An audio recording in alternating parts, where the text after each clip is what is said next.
because this all comes back around to knowing yourself, defining yourself, knowing your goals, knowing what you want.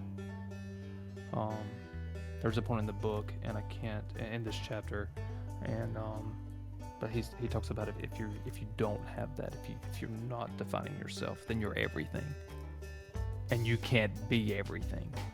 That's too much for someone. All right, welcome back to the Country Boy Book Club. In this series, we are discussing Dr. Jordan Peterson's 12 Rules for Life. We are currently on Rule 10. And tell me, what is Rule 10?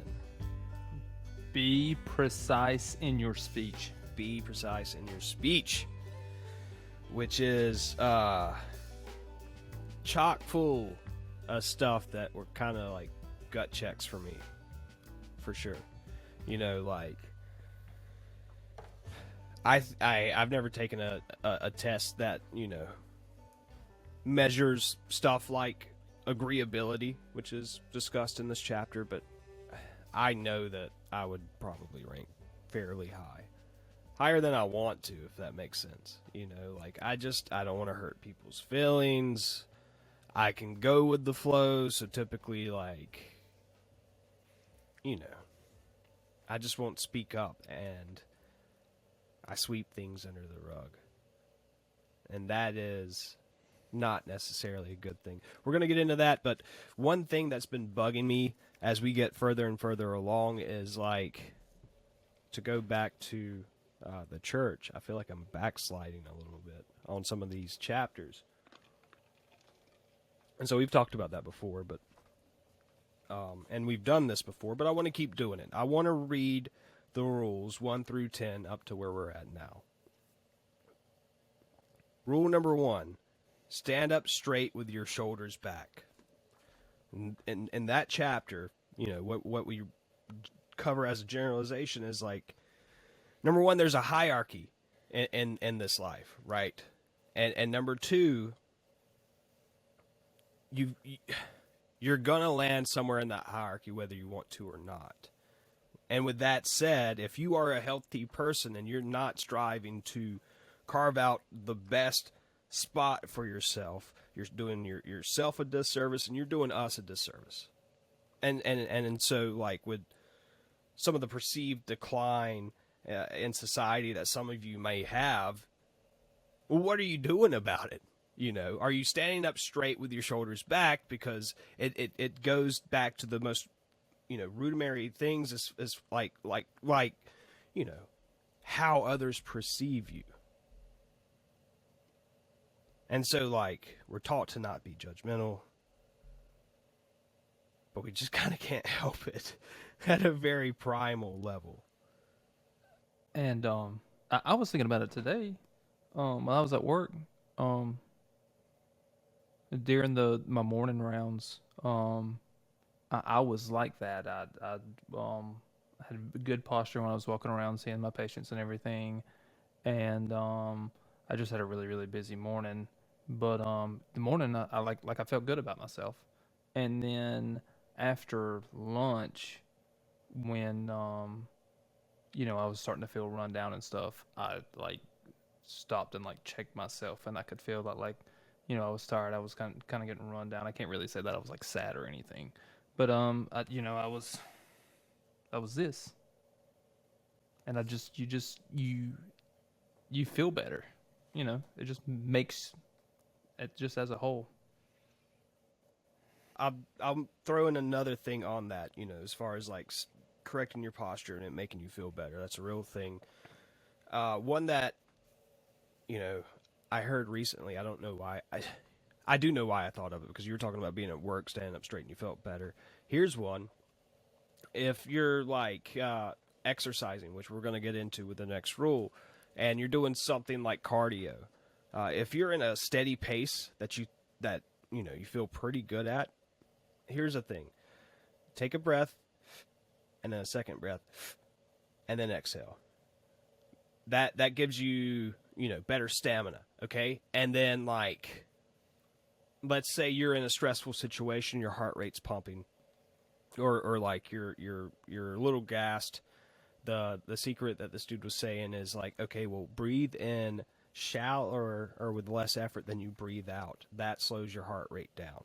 And then conversely, if you're feeling sluggish, like at work, this is what I thought about it, is like, breathe in harder than you exhale. That increases your heart rate. So if you're feeling a little bit sluggish, adopt that. So that's one that, that's been kind of rattling around in my head. So with that said, that segues right into rule number 2. Treat yourself like someone you're responsible for helping. This is what I'm talking about with the backsliding comment I made a minute ago. I broke my hand. We've discussed that. I'm at like 95% now, but the thing is, like, I quit working out almost completely. I'm getting back into the gym now, but there was, a solid several week period in which I wasn't really doing much of anything. And that's not okay. Well, it's to be expected, right? Like, things kind of, it's the ebb and flow of life. But the important thing is, like, we're trying to develop good habits with the study that we are going through with this book. It's about, at the end of it all, about creating better habits, right? So reminding yourself, like, hey, I take my dog into the vet, anytime it has anything going on. I immediately suggest, that my wife speak with medical professionals, especially during the pregnancy, if she's got any questions about anything. Why would I not treat myself with that same kind of care? Rule number 3, make friends with people who want the best for you. That rule, I was fortunate enough to kind of figure out relatively early on to an extent, and it works wonders. You you don't have time to be a savior. We can help people out. We should help each other out. But as far as your core group of people that you invest your time with, it needs to be people that lift you up. Full stop. If they don't inspire you to be a better person, you really need to reevaluate. Let's see. Rule number 4, compare yourself to who you were yesterday, not to someone else. Not to who someone else is today. Here we go. I'm just going to go ahead and set this book down now. I'm going to go get one of those children's books. Sorry, guys. We're going to cut this, and we're going to do a new series. One that hopefully I can actually get through without stumbling over the words. Rule number 5. Do not let your children do anything that makes you dislike them. How does that one make you feel? We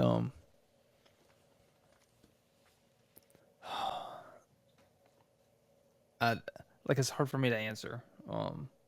Cause I think even when I was reading it, I was like, yes, yes, yes. But now we're like reflecting on it. I'm like, I don't.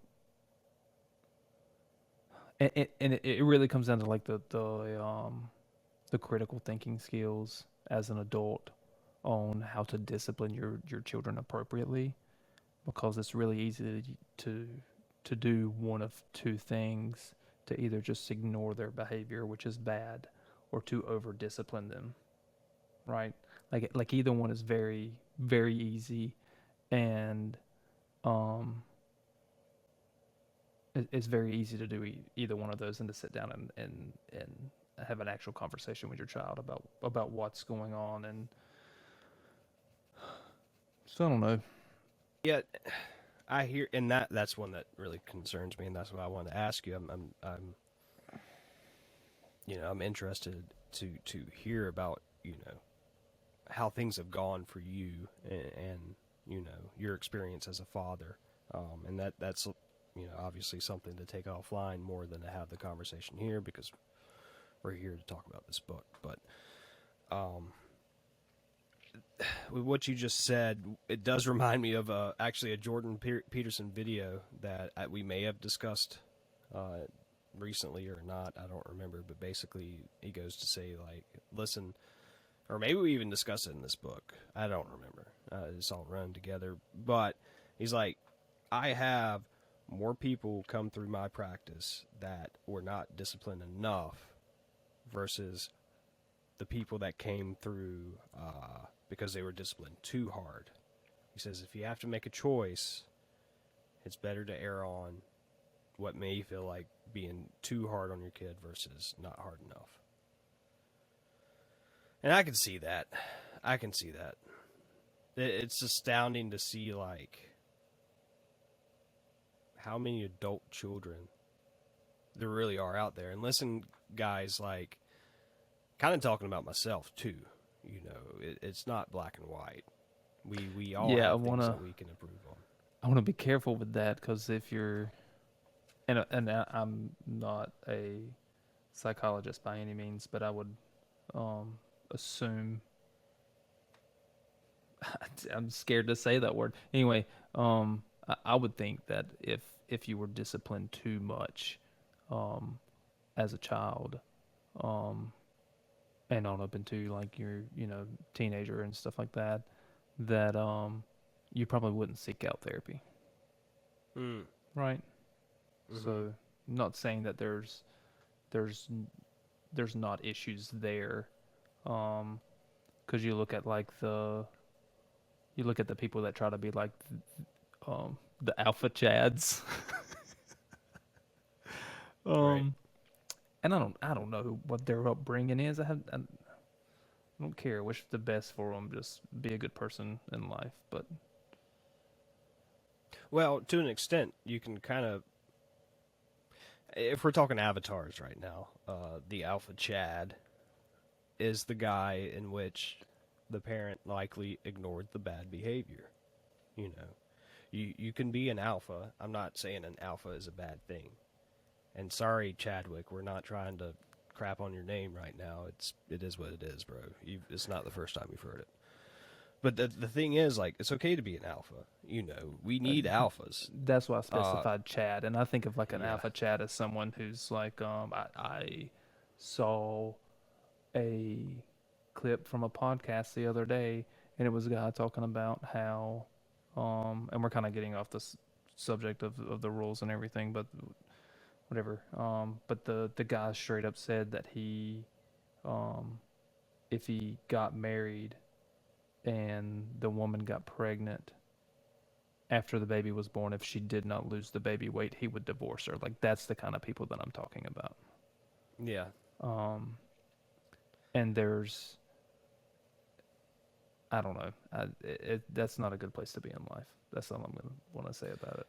Right. And so, you know, it's important to reflect on stuff like that too, because, you know, Chad doesn't realize the full extent of, you know, again, how he's placing himself on the hierarchy, you know. We can always revisit that. And that one, you know, kind of segues into the next one, and this one, the next rule segues in really well into Rule 10. Rule number 6, set your house in perfect order before you criticize the world. That's a huge one. That's one that really gets under my skin. And that's, you know, looking at other people. And that's certainly one in which, like, who am I to talk? Because I certainly have a lot of work to do myself. Rule number 7, pursue what is meaningful. I think you're likely off to a good start if you somehow stumbled upon our video, you know. Especially if you're going along with us, we hope you keep it up, right? And that's what we're doing here. Rule number 8, tell the truth or at least don't lie. That was a solid rule, solid chapter, whatever you want to call it. Rule number 9, assume the person that you're listening to might know something you don't. You don't know everything, bro. All right? Chill out. I don't know everything. But the things I do know, I do need to be confident about. That's one that has burnt me quite a bit. And I'm realizing, like with troubleshooting at work, for example, I can't be angry at the person troubleshooting with me if I let them lead when I know what the potential solution is. I have to stand up for that. That's just a small example, right? Rule number 10, be precise in your speech. I don't like to talk, believe it or not. like the fact that we do this every week is, incredibly ironic. Just with the exception of the fact that I genuinely appreciate your company and the conversations that we have here. But man, like I learned early on that I say a lot of dumb stuff, I a do lot too. of dumb stuff, I do too. and whether it's true or not, I kind of just developed this complex that, okay, well, maybe you just don't have a good filter. And I still think that's true to an extent. Like I may have said this before, but one of my one of the jokes I say about myself that I like it probably shouldn't because subconsciously it's probably having an effect, but nonetheless, it's funny. I'm the definition of slow. Like, and I genuinely like mean that because if we're trying to work through a problem that you and I have together, like, I don't know what to say. And even worse, the things that do come to my mind to say are horrific. Like things you should never say to another human being. So, like, I think well after we're done with this series, I will likely read this chapter over and over again. Because it's a very important part of developing healthy relationships. Yeah, I mean, same with my job. 90% of my job is just listening to my patients, and I, I, I think I just kind of realized that I've kind of, I don't want to say I've stopped doing that, but at some point I don't want to listen to, like, I don't like to talk either. But at some point in time, I get to where I don't want to hear you talk anymore. And the easiest way for me to keep you from talking is for me to talk and just say the random, dumbest things that come off the top of my head, which I'm fine Just with. kill the conversation. I'm 100% fine with you going, this nurse is really, really nice, and he brings me the medications, and he tucks me in, but he just says some of the off the wall stuff. Like, I'm completely fine with that. It doesn't bother me whatsoever. Um, but it's like today, um, had a patient that come in, had been in my emergency department for like 4 or 5 hours, something like that. Um, and it was one of those where I just went in and I didn't say really a whole lot. Hey, I'm gonna be your nurse today. What kind of brought you in? And like, I don't know why, and I think it was because of this book about reading the chapter. I can't remember now, but where he's talking about the different psychoanalysts, um, Right. Yeah. where you just keep your mouth shut and let them talk. And as they say things, they will develop the idea more and more and more. And about 10 minutes into this one sided conversation where um, they're kind of talking and I'm just kind of actively listening. I found out exactly what's going on, and I'm like, yeah, you probably shouldn't have done that. That's why you're here. Kind of deal. I had a light that go out, so I'm gonna need to turn that on at some point. But yeah, just I don't know. Just one little thing. I just shut up and just listened. But I'm like also to the point to where like I've been in this career for about 5 years now, and I'm kind of getting to where I feel like and this is bad to say, and this is one of the reasons why I did the thing I did today, and I went and saw a patient and didn't say anything, is because I'm kind of getting to the point to where I've seen it a lot. I still know that I don't know everything, But when it comes to like simple stuff like the reason why this person was here, I feel like I've seen it 100 times, right? And I'm just, I don't know. Yeah, that's one that scares me about your industry is like It's the really, repetition. yeah, it's really easy to become complacent, and Yep. that's when, I mean, that's when things happen, and I don't want to say patients die because it's really hard to kill someone. I'm just gonna put that out there. It's really hard to kill someone as a nurse. Um, but it's where um, patients can get hurt, right? Mm-hmm. Um, and I kind of feel like that's kind of what happened because, and I don't want to say it was a minor thing that this person come in for because they still got admitted to the hospital, right?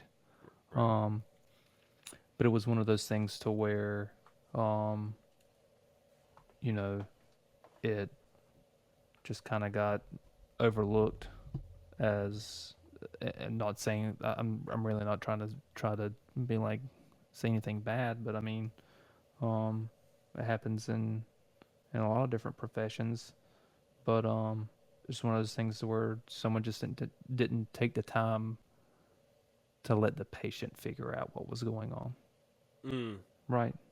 Um, and there's a number of things that could have been happening because, I mean, this patient definitely wasn't like needs to go to ICU, needs to go to surgery, needs, like 24-hour care. This is more of just like a patient that needs to come into the hospital. Um, I don't know. It's kind of hard for me to explain. This was like the paper cut of reasons to come into the hospital. Understood. Yep. Yeah.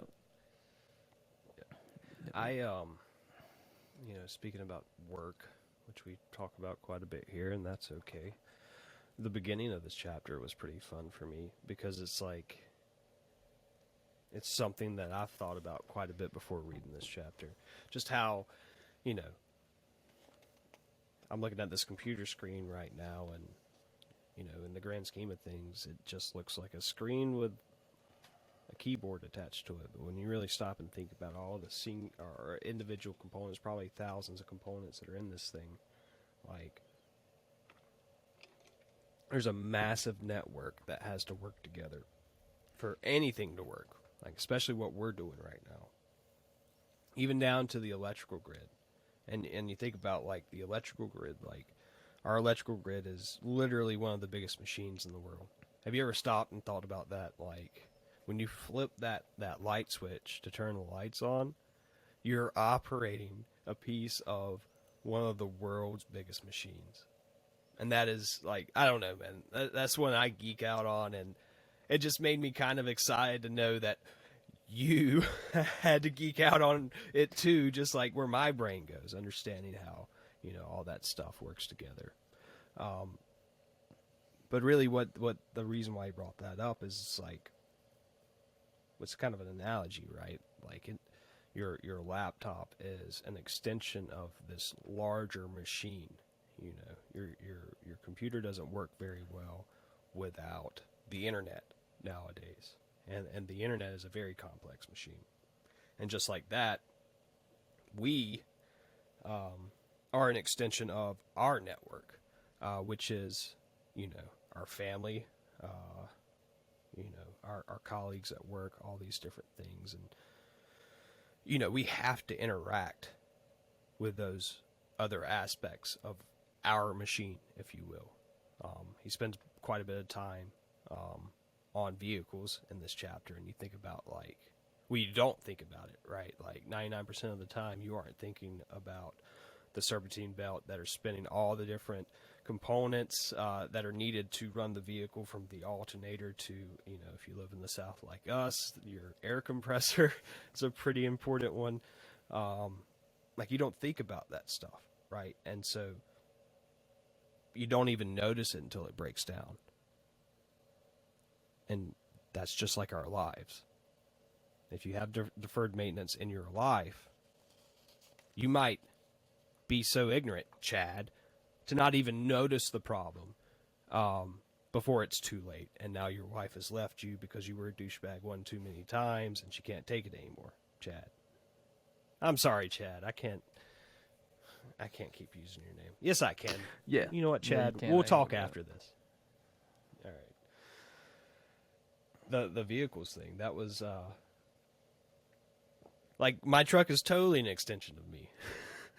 It's messy on the inside. It's rather large on the outside. It likes black. My my two vehicles are perfect representations of me because both of them have a check engine light on, and I'm just ignoring it. Oh my Um, treat god. treat yourself like someone you're responsible for taking care of. Yeah.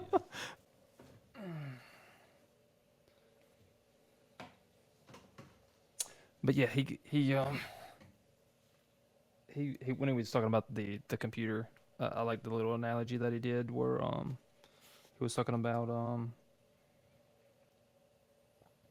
260 what you perceive as your computer is like a single leaf on a tree in a forest, or even more accurately, like your fingers rubbing briefly across that leaf.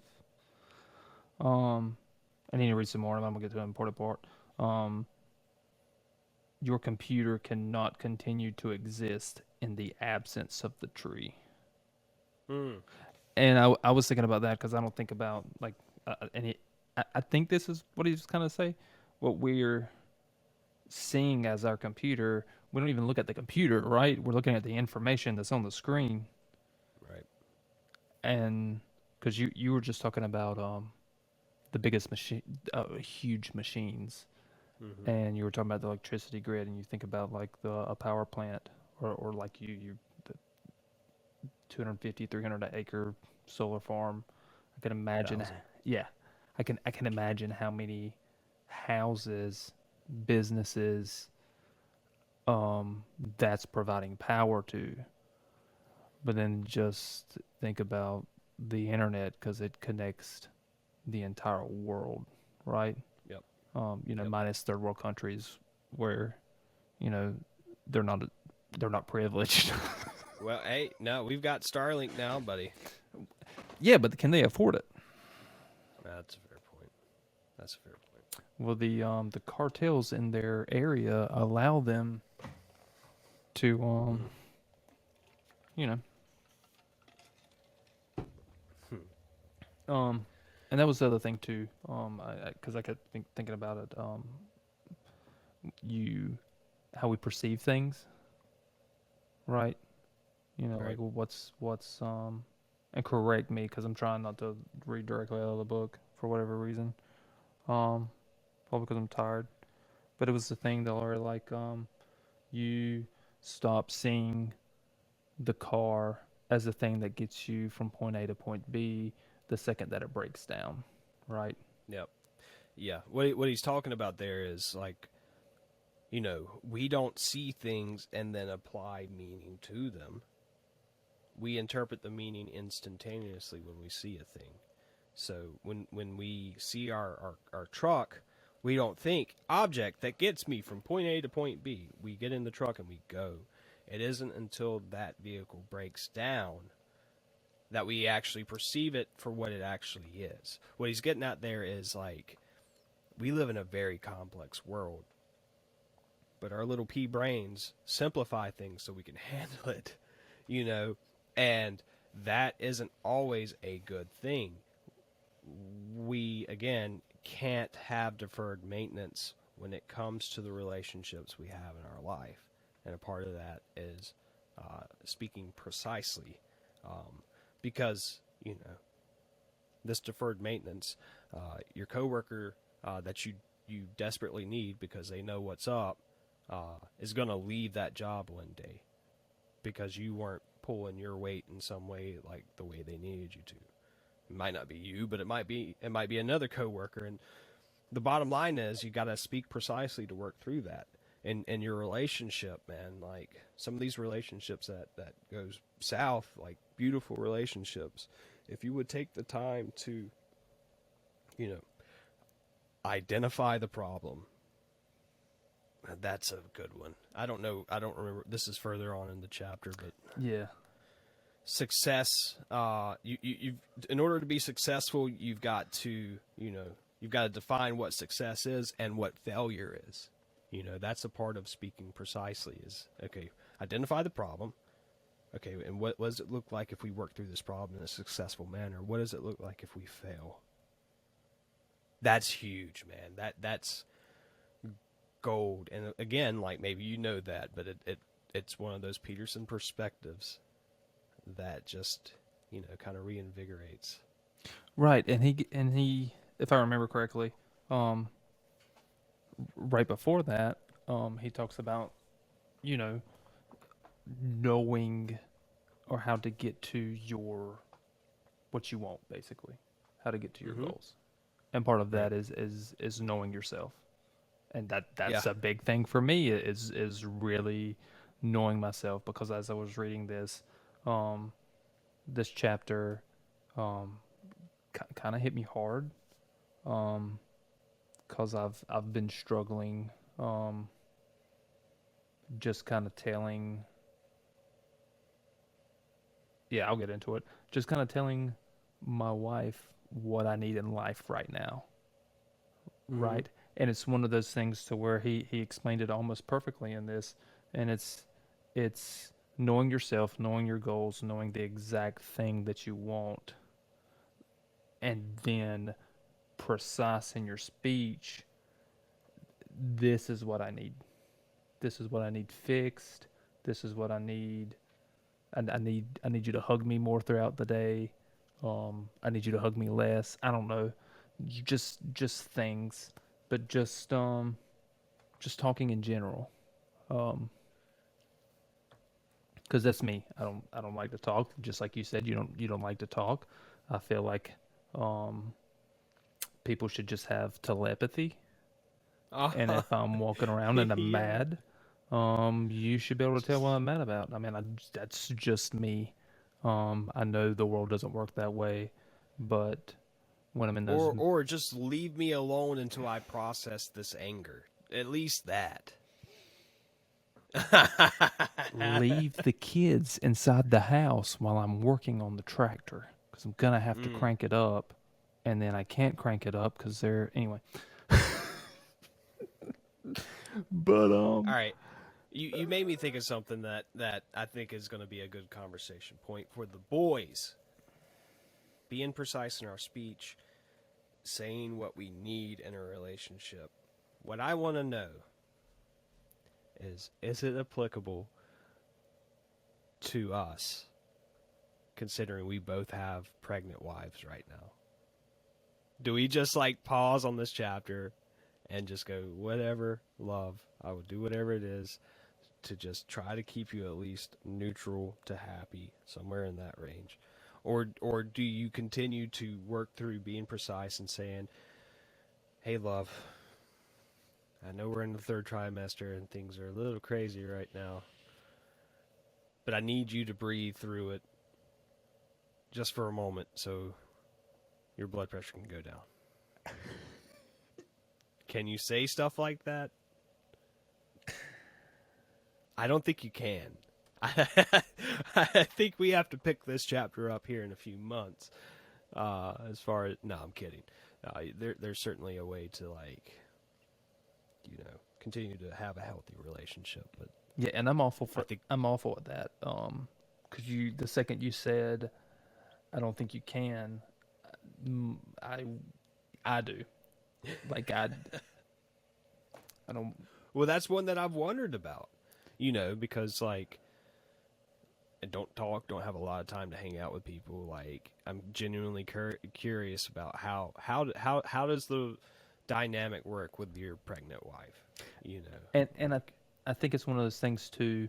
And this is like this goes back to like knowing yourself, so that you're able to, when like when you're in the dating phase, you can precisely verbalize to them what you're looking for. Um, and um, that way, whenever like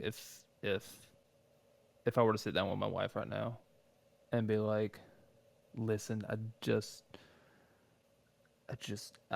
need this house cleaned or like something like that. And That you wouldn't ever say to your pregnant wife. um but I don't I'm like, and this is just an example, but I'm not Uh, like, listen, I understand. Like I'm not asking you to do it now. I'm just saying like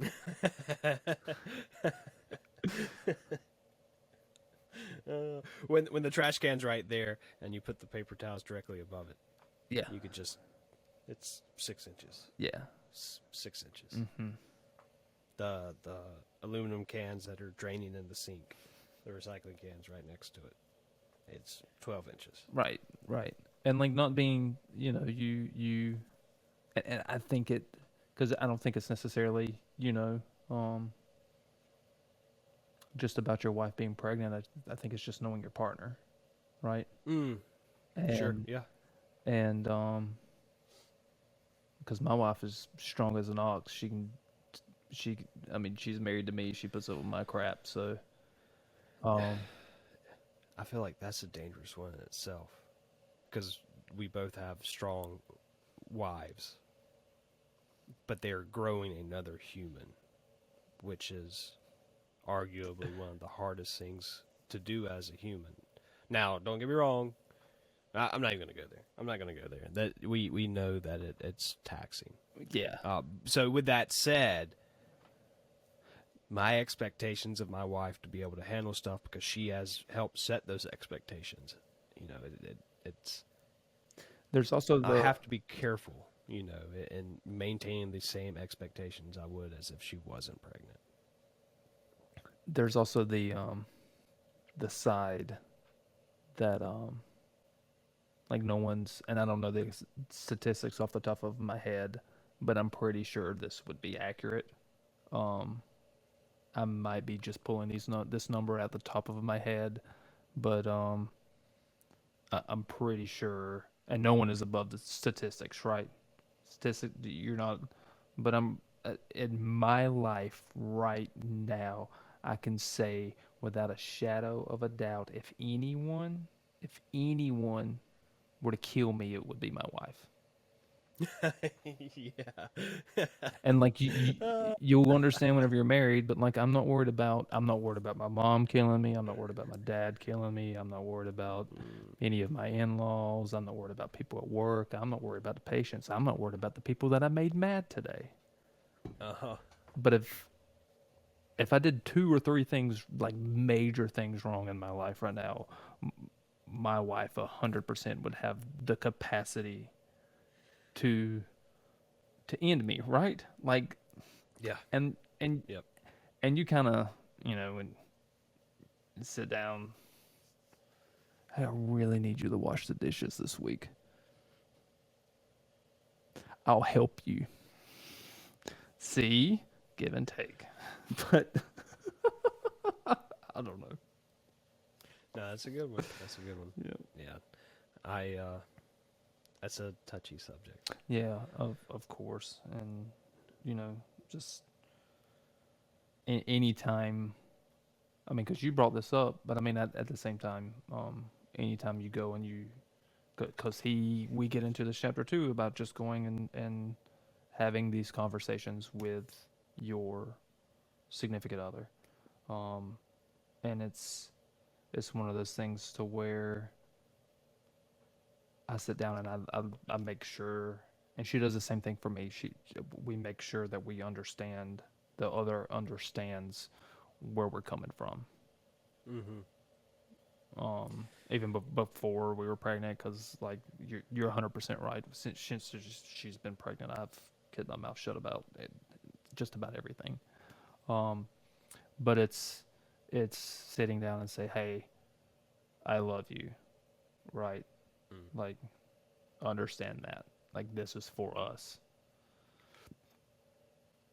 but I need you to stop spending money. Like that's just a generalized whatever, but like just just precisely, and that's part of being precise is telling the other person where you're coming from. Yep. Yeah. Yeah. And that's, one that, going back to the last chapter, applying your understanding of what the other person's side of the argument is first is effective in working through this stuff. And then speaking precisely as far as what you need is a compounding tool. Uh, tool.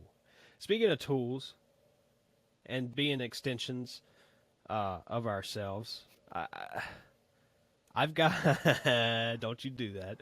I've got a good one for you. This is a little PSA. I had to use a 9mm tool this past this past weekend. You know exactly what I'm talking about. I'm gonna tell you a quick story, and then I'll tell you why I'm saying this. We get home, so we have 4 dogs, right?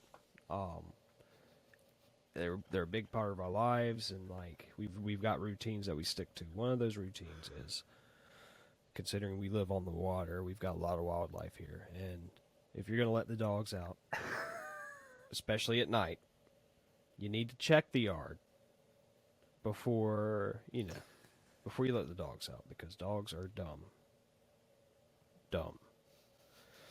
So like I go out there, I got my spotlight, I scan across the yard. So we got 2 sets of stairs that come off the back deck, and I scan the light down one side, I scan across the yard, and also like as I'm scanning up the other side of the stairs, I turn to go back into the house, and it's your classic double take. Hey, wait, that didn't look right. And I go back, and there's a freaking copperhead right there at the end of the steps where the dogs like have a path that they have ran through the grass. Like the dogs are going to run over the snake. So I've got a Remington, I think it's a 5.52 Speedmaster, with rat shot in it. That's my go-to, So run in. I have a pregnant wife, so it's like 37 degrees in our house, and we live in the south on the water, so it's like 110 at 9 o'clock at night with 112% humidity. So I run out with the rifle, and I hit the snake because it was going underneath the deck. It was going through the lattice underneath the deck, and I'm a headshot kind of guy. I don't want whatever it is that I'm killing to suffer. I'm not going to eat a snake, but I still don't want it to suffer. Like, dude was just trying to get from point A to point B. He knew where point A was, and he was trying to get to point B. We'll get to that in a minute. So I go to, like, the snake, I paralyze the snake, so it comes back out of the lattice, the part that still works. And I got a clear shot on the head. So I pull the trigger again because it's semi-auto, and it jams. Are you kidding me? So, like, the spotlight's also dying. I yell at my wife, go get another gun. Oh, I didn't specify. and so like I'm getting another flashlight. She brings me my Beretta 9mm. It's like, oh God bless. All right, well, this is what I'm gonna work with. So I go back, and there's another frickin' snake crawling past. There's another copperhead crawling past the paralyzed copperhead. So I pop that one in the head, and then I try to go after the other one, and I do the same thing again. I paralyze it, and so it's all over the place, and it takes like, go ahead and light me up. It took me like 10 shots to finish off that second one. Yeah. But if you want to talk crap, show me where you hit a moving target about that big around that's doing this, okay? You hit that, show me, and then you've got full reign to talk crap on, like, my abilities. But I felt so bad for my neighbors because it was like, pow, pow, pow. And then side note, then like this kid is working on his truck, and like he brings it down. Unfortunately for him, right down to my house, and his fuel pump goes out. And so, like, he's got this straight piped LS engine that he's like flooring, trying to get fuel to move properly, and that it does not sit well with me at that moment, because like if my baby was here and you're revving your straight pipe truck right in front of my house, we're gonna have problems. So I walk up, I stealth this dude, and I just pop up.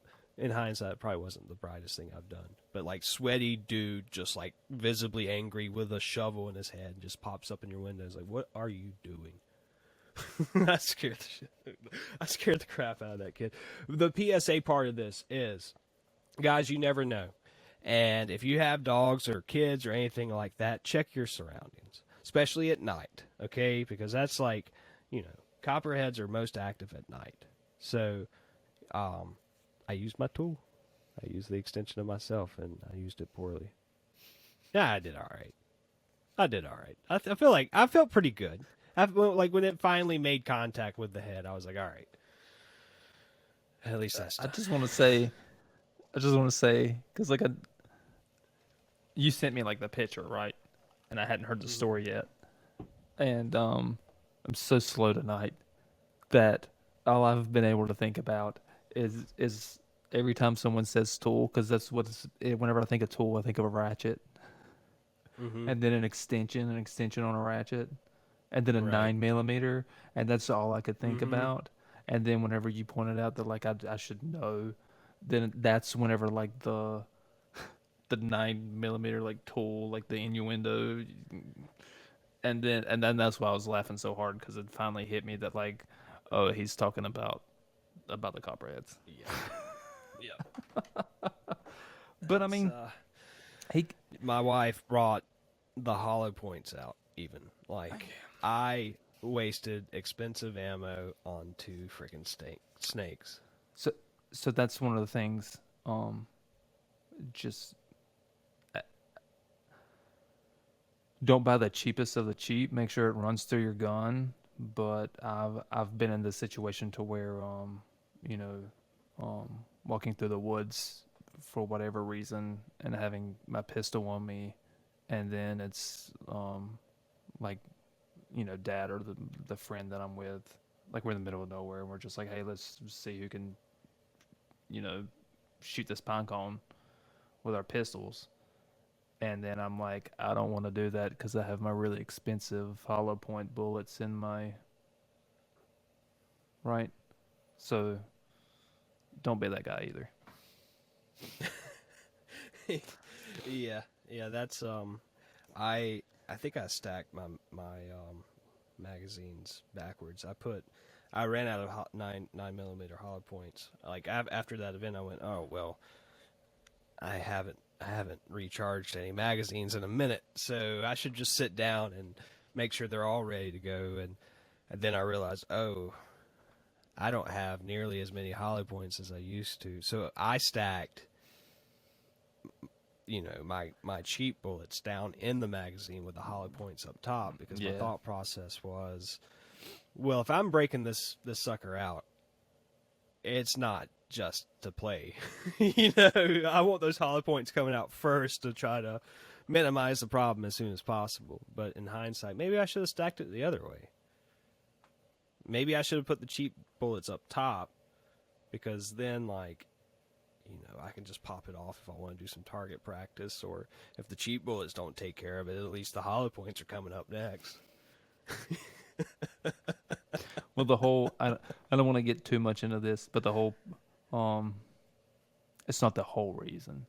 For me, it's the main reason um to carry with hollow points is if you have to, use it, um bullets don't stop. They penetrate and they keep going, and that's what hollow Mm-hmm. points do is for the most part stop inside of what you're Yep. shooting, unless it's the size of a snake head. Thinking about gun safety, one idea that I have, particularly for my wife, although I should say she's a marksman. She hates shooting guns. She's not a big fan of it, but like anytime I've got her to shoot guns, she's an incredible shot. With that said, with the idea that there would be a home invasion type situation, because this is likely the only time that anything like this would ever happen. There's going to be a lot of stress in that moment. So one thing I've thought about setting up for her is like getting one of those 22 AK style rifles and packing it full of rat shot. That way, if she accidentally shoots the dog or accidentally shoots me, I'll be okay. So But it's still going to look really bad and sound really bad. And then if that doesn't deter the person, well, we've got things to take care of the problem. so I have the M&P 1522, which is you can get 22s, like you can get a Ruger 1022 that looks you know like an AR-15 or an AK or whatever, but it's the and I don't know why I'm getting I know exactly why I'm getting to the specifics of this, because I have shot a lot of 22s. Um, and I have a lot of different 22 bullets. And the main thing about 22 bullets is pops. So eventually, you're going to get pops, which is where you fire, the fire pin strikes it, and the bullet just doesn't go off. We have a lot of old ammunition just from years and years and years of whatever we do. But that Smith and Wesson M&P 1522 is 100% an AR-15 22 rifle. The rifle is bored to 22. Everything is 22, and I can't say that I've never had a misfire, but you put 25 rounds in the clip, and I feel confident in protecting myself. And the other thing about that gun as well, in a situation like that, like someone's invading into your home, or you have to use it to defend yourself. Once you start pulling that trigger, if they turn and they see, they're gonna see an AR-15. They're not gonna know what caliber it is, and that's just another safety aspect of that gun. But yeah, that's probably the funnest gun that I've ever owned in my life. Yeah, that's definitely what I want to get for sure. And maybe even do like for home protection, like a rat shot to 22 mag stack. 'Cause I don't think you would have to change the barrel or anything with that, right? So like 22 mag's going to rattle around a good bit. If you put enough 22s in somebody, they will likely stop what they're doing. Yeah, I mean, you know. it's been a long time since I've looked up statistics, because I finally was just like, this is what I have, and this is what I want, and I'm just gonna stick with that. But I mean, 22s are lethal. People have died, and I feel like people are like, "Oh, I only got shot by a 22, and it's just in the leg, but it hit an artery, so you're gonna bleed out." Like it's The Squirty boys don't play. Yep. All right, let's get back into this book. I totally derailed us with that little PSA. Look out for your loved ones. You need to check your yard before you just let them run out at night. Like, that's no joke. I just had two try to get in my house, essentially. Right. So you were in an emergency, right? So on page 268, he talks about emergencies. He messed me up with that. He showed me yet again how dumb I am with the English language. I'll never look at the word emergency again. Let's hear it. Do you want me to read the paragraph? Sure. Okay. Or do whatever you were going to do. King Cutoff over here. Just interrupting you. I was just going to talk about it, but he starts the paragraph off with emergency, emergence. Right. Yep. This is the sudden manifestation from somewhere unknown. Swimwear. Yeah, from swimwear. Get your thongs here. All right, let me start over. That is an emergency. A sexy emergency. This is the sudden manifestation from somewhere unknown of some previously unknown phenomenon. This is the reappearance of the eternal dragon from its eternal cavern, from its now disrupted slumber. This is the underworld with its monsters rising from the depths. How do we prepare for an emergency when we do not know what has emerged or from where? How do we prepare for catastrophe when we do not know what to expect or how to act? We turn from our minds, so to speak, too slow, too ponderous, to our bodies. Our bodies react much faster than our minds. Hmm. Um, and he keeps going on and talking about more or less about, because it's the fight or flight response, right? Um, Hmm. to put it kind of short, you stop thinking and you start acting, right? Um, and I think that's one of the things I talked about in a different part. I don't think we talked about it much, but he kind of talked about fight or flight previously, and he kind of starts to touch on it here. But you have those reactions. Um, then when you have time, you think about it. Was that the right thing? Um, Hmm. The foot on the gas and the brake analogy. He used it again in that section, I I think. did that today, not at the same time, um, but I'm obviously kind of tired, more so than usual. But I was driving home today, and I was not going fast. I was going about 55, and I've been needing something for the house that's kind of common around here, and I was just like, as I was driving, I was like watching the road, but then I was like, look to the side, looking around people's houses and stuff because I know everybody, right? So I'm just like looking to see if someone has this item like underneath a barn or leaned up against their house or something to see if I could like go back tomorrow and buy it from them, right? So um, I look over and there's like three or four houses that are like kind of together, and I just stare a little bit too long. And when I look back on the road, I'm literally right on top of the car in front of me, because the car in front of them has stopped in the middle of the road because they're turning left and there's like traffic coming, so they had to stop. And um, completely slammed on brakes. Um, and like as my car was trying to slow down, I was just staring at the bumper and I was like, yeah, this is it. I'm gonna hit him. I'm gonna hit him. There's no way. Um, and like in that moment, like I put my hand on the gear shift and like pushed it into neutral, and somehow I stopped in time. I would have thrown it in the first. Well, yeah, that probably would, Just but it's like it's automatic, and you could. But yeah, I didn't think about that. I was just like, get it out of gear and get it. Like that's where my brain went for whatever reason. Because you're right, that's not the right thing to do. Putting it in neutral, you lose the pressure of the gear, right?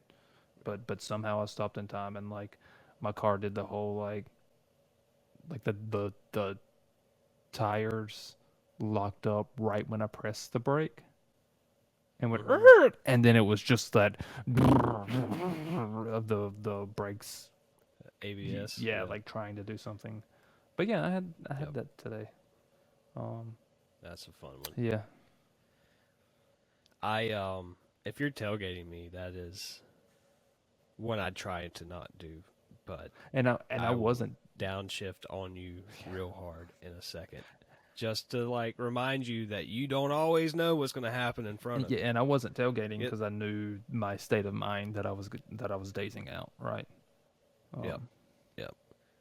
But that's like, we're talking about extensions of ourself, precise conversation. He talks about vehicles a lot, and that's one thing that reminder for you guys. Those vehicles that are out there, those aren't cars. Those are people operating pieces of machinery, and we all need to remember that from time to time. I certainly deal with some anger that I've been trying to work through. On the flip side, you suckers need to learn how to drive. Drive a constant speed. I don't care what speed you drive. I want you to drive to your ability, but could you please turn on your cruise control? Just turn on the cruise control. And while we're at it, let's talk about maybe not riding right next to me. I think we may have talked about this in previous episodes, but like you never know when my, tire's going to blow out, or anything like that. Like, for the love of God, if you've got room in front of me or behind me, get there. Don't stay right next to me. Thanks. My biggest pet peeve is because like for the most part, if you want to be a jerk, I can out jerk you if I wanted to, right? Like I try not to do that anymore. I try to Sure, be a sure. responsible adult. Right. Try to be. But if I'm on the four lanes, because you got to remember, I live in the middle of nowhere. It's all two lanes of roads until I want to go to a major city, right? Um, if I get on the four lanes and I have my cruise set and I'm coming up on you kind of strong because like just say like I'm running like 72 and you're running 65, I'm going to come up on you kind of strong. When I get beside you, do not start speeding up Oh my God. because I'm an idiot. I will floor it. I Ah. have piece of crap cars and you might be driving a Lexus, but I will total it. I don't. Oh No, I'm not man. gonna get wrecked. But Yeah. that really is that's a huge pet peeve of mine. I hate it. Um, Yeah. you The sheep. left lane driver that I'm sorry, man. I'm not gonna wait all day behind you, like, because I know you're not looking at me. Which please start checking your mirrors. Like that's what I'm talking about with the cruise control thing. Like if you would just set your speed, people could flow around you, especially if you move over in the right lane. Just cruise in the right lane. Because like somebody's got their dying grandmother in Florida that they're trying to get to, and I get that.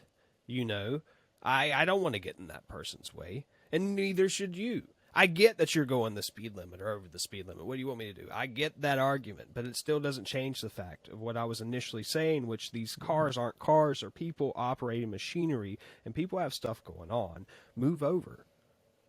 Drive a constant speed so we're not, going one speed and all of a sudden slamming on brakes, because you start a chain reaction when you're not driving one constant speed. And stay in the right lane so we can all figure this out. When I can't come up on somebody that's going slower than me, that's fine. I want you to drive to your abilities, but I don't want you in the left lane.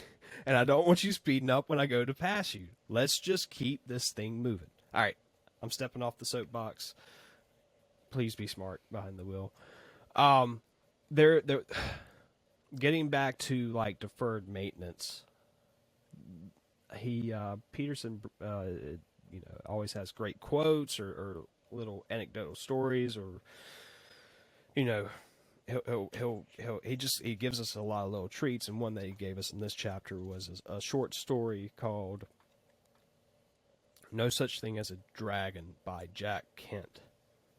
And so, to paraphrase the story to the best of my poor abilities, kid wakes up, there's a dragon on his bed. He goes to mommy, and he's like, "Mommy, there's a dragon on my bed." And mommy's like, well, dragons don't exist, so go play. And so, like, well, the dragon's there, and it's munching on all homeboy's pancakes and all that, and it grows, right? And mommy's like, "Kid, get out of here. Dragons don't exist." And so the dragon grows to the point to where like mommy has to like crawl in and out of the windows because like it's taking up so much room in the house that you can't even get around it. But the mother still refuses to acknowledge that the dragon exists. The dragon gets so big it like, explodes out of the house, stands up, runs off with the house, with the family in it. And so finally the kid's like, "Mom, listen, I'm tired of this. The dragon exists. Okay?" And with that, the dragon starts to shrink. And it keeps shrinking. And like, finally, the mother acknowledges that the dragon exists. And it shrinks to like such a manageable level. And the moral of the story there is if you have a problem, it's better to address the problem than to pretend that it doesn't exist, because that problem can continue to grow over time. And that is one of those gut check subjects in Peterson's writings that really hit home for me. Because, like what we talked about earlier on in this series, not going to the doctor, I legitimately, if I pause and I'm reflective about the reason why I wasn't going to the doctor, besides my distrust of, the commercialization of the medical field, it was really because I just didn't want to know. But the bottom line is, if I've got something serious going on, that problem's going to grow. And over time, at some point, it's going to reach a point to where I can't ignore it anymore, right?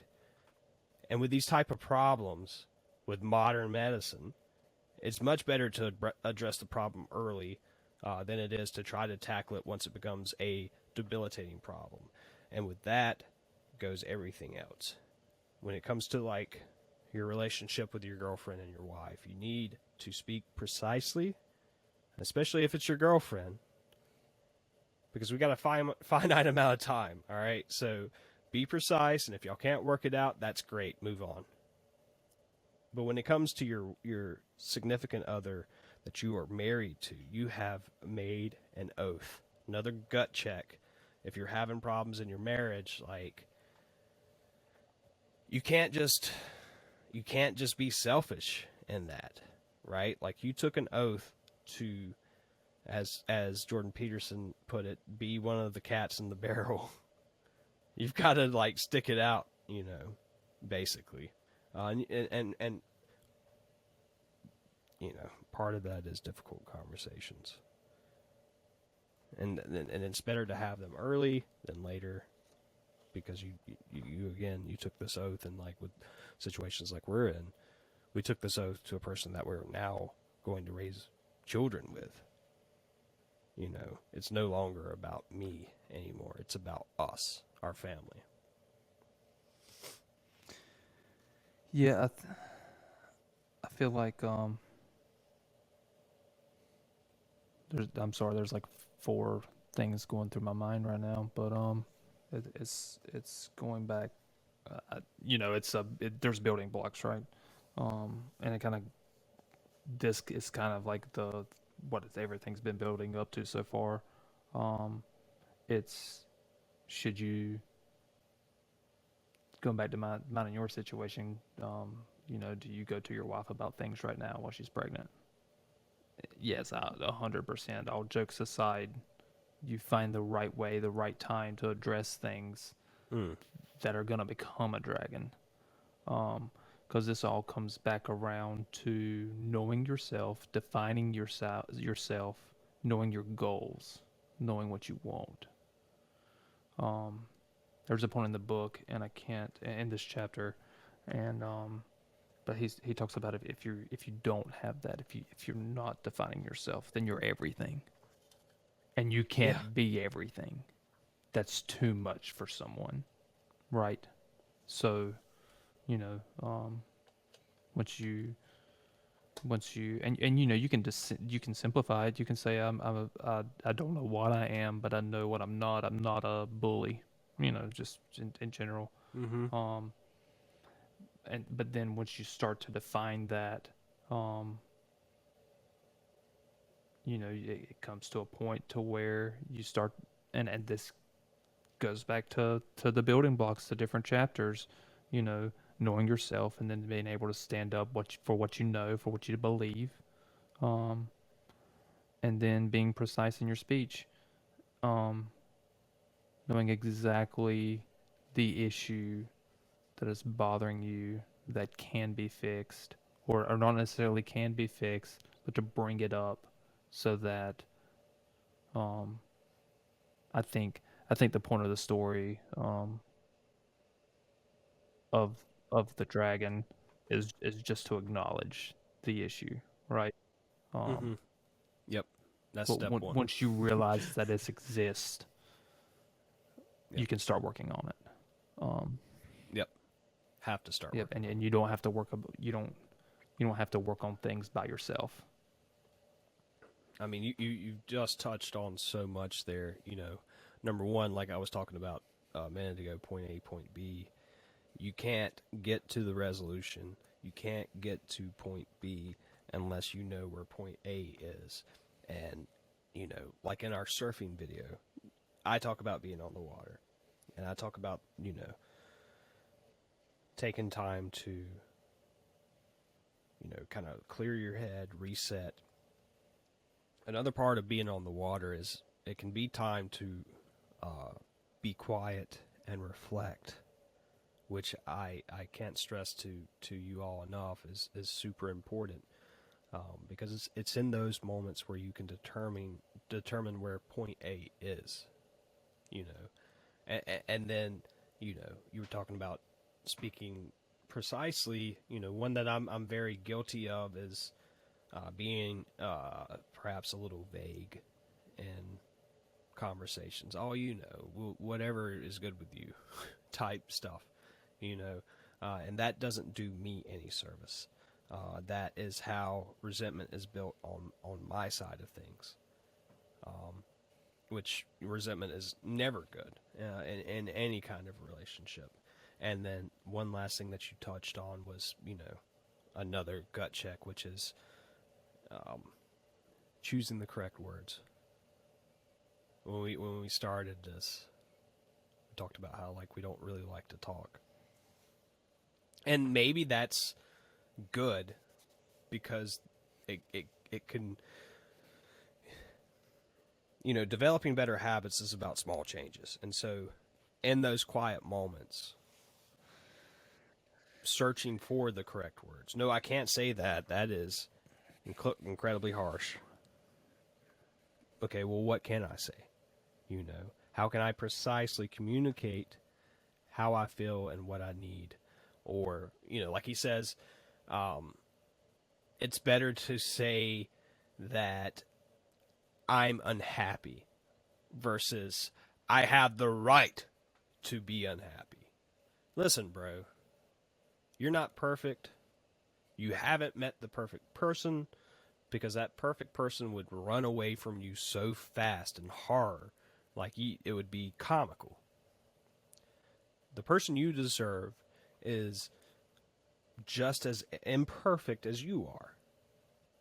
And we both, in whatever relationships we're talking about, we have to remember that, right?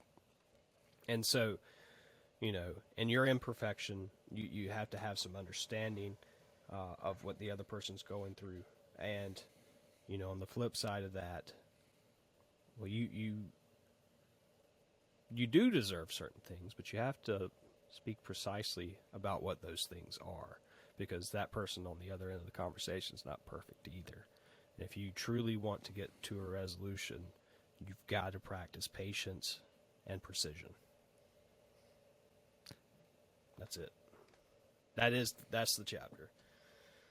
I mean, again, I think we could unpack a lot more on that, just like in any other rule that we've covered in this series, and certainly invite you to join the conversation. Because, one major thing that he says in this chapter is psyche is organized through language. So as much as I don't like to talk, it's very important to develop these relationships like what we have going on here. Because that's how you're really going to work through things. And it's okay, feel free to talk about the things that you're working through. I promise you, within our group here, other people are either going through it too, or have been there. And now we're not supposed to be giving advice, right? But we can facilitate the conversations to help you work through it.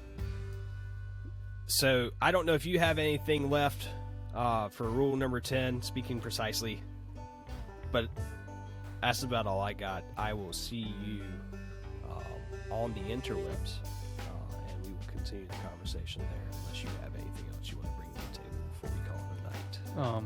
No, I mean, I'm just flipping through, and it's more of the same. He gets into just more and more detail, so I'm good with seeing you on the interwebs. Yeah. So tell us what you thought. This was a pretty.